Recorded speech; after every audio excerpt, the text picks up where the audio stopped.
মাম্মাতা ওয়ালাম ইয়াকজু ওয়ালাম ইউহাদ্দিস, এরকম হাদিস আমি আরবি মুখস্থ করেছি আপনাকে জাত করার জন্যে।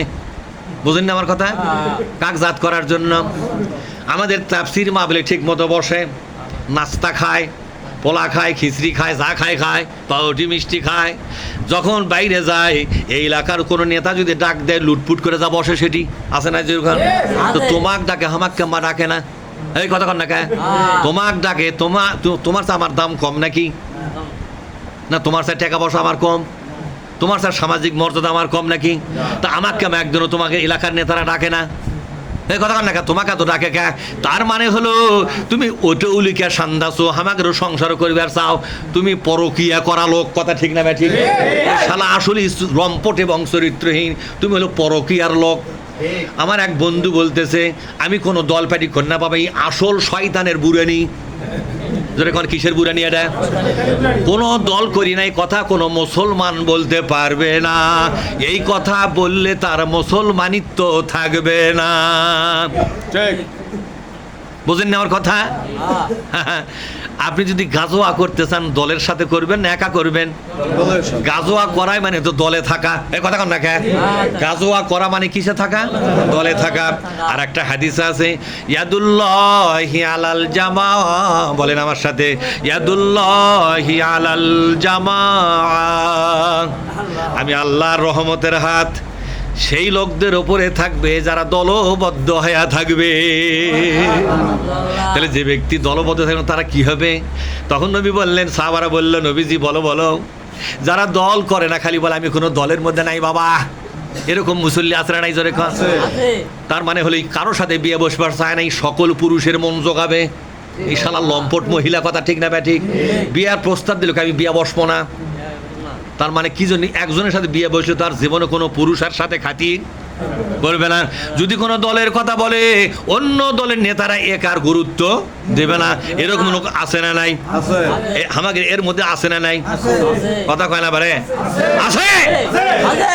এই লোকটা, একটা মহিলা যদি দল না করে, তাহলে স্বামী যদি না ধরে, অথচ স্বামী ধরার যোগ্যতা তার শরীরে আছে, এরপরও স্বামী ধরতেছে না, বিয়ের প্রস্তাবও মানে না, বলে আমি কোনো বিয়ের সাথে বসবো না। কিন্তু দেখা যায় তলে তলে যে পুরুষ যায় তার সাথে খাতির মার্কা গপ্প করে। তার মানে এক পুরুষে আর জীবন চলে না, এই বহু পুরুষে অভ্যস্ত। এই হলো লম্পট মহিলা। কথা ঠিক না? ওর কোনো জিনিসের দাম নাই, ওর দা পুরাটাই সরকারি হয়ে গেছে। আমার ভাইয়েরা, যে লোকটা বলে আমি কোনো দল করি না, এই লোকটা হলো লম্পট। এই লোকটা কি?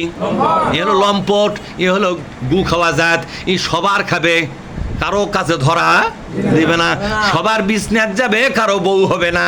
এ তো মারাত্মক লোক। কথা ঠিক না? এজন্য আল্লাহ তাআলা বলছেন উতুল্লিম, বলেন উতুল্লিম বাদা যালিকা জানিম। এ হলো জারজ লোক। আমি তো অল্পই বলছি, আল্লাহ কতখানি বলছে। এই হলো আসল এক নম্বরের জারজ। এ কথা কর না কে? এ কথা কর না কে? উতুল্লিম, বলেন উতুল্লিম বাদাম যালিকা জানিম। জানিম মানে হলো জারজ। এই হলো জারজ, এই হলো লম্পট, এই হলো চরিত্রহীন। এই সারা দেশ নিজেকে বিক্রি করে খায় বেড়াবে। সলিমুদ্দির দল এ লোকটাক বলে, সালাম আলাইকুম ভাই, আমাদের মিটিং আছে, আসবেন? ঠিক আছে ভাই, চেষ্টা করব। কলিমুদ্দির দল আসলো, বলল ভাই যাবেন আমাদের মিটিং? ভাই চেষ্টা করব। তার মানে সবার কাছেই প্রিয়। কথা ঠিক না? যেহেতু এখনো বিয়ে বসে নাই, যে কোনো লোক বিয়ে করবে আর চায়। বলেন তো আমাকে কি কোনো সলিমুদ্দিন ডাকে? এই জন্যই ডাকেন, এক ডাকলি সর্বনাশ হবে। কথা ঠিক না? তোমাকে এত ডাকে কে? তোমার আদর বেশি, কারণ তুমি এখনো বিয়ে বসো নাই। এখন আল্লাহ তাআলা বললেন ইয়াদুল্লাহি আলাল জামা। ইয়াদুন মানে হাত, বলেন হ্যান্ড অফ আল্লাহ। ইয়াদুল্লাহ মানে আল্লাহর হাত। আজানের জব দিবে। ইয়াদুল্লাহি, আল্লাহর হাতটা। আলা মানে ওপরে আছে। আলা মানে কি? আলা মানে কি? ওপরে আছে। আলাল জামাত, দলবদ্ধ হয়ে ইসলাম কায়েমের আন্দোলনে যারা থাকবে, আল্লাহ রহমতের হাতটা তাদের ওপরে থাকবে। এখন সাহাবারা বলেন, নবীজি একা একা যারা চলবে তার কি হবে? তখন নবীজি বললেন, এ কথা আবার বাদ দেন নাই, ওমান সাজা বলেন, ওমান সাজা যাই কবে না ই হচ্ছে সেই বজ্জাতের গ্রুপের লোক, কথা ঠিক না?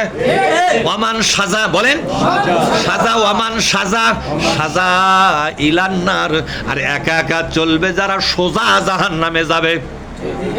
তাহলে আল্লাহ নবী কি কোনো কথা বাদ থুয়ে গেছে?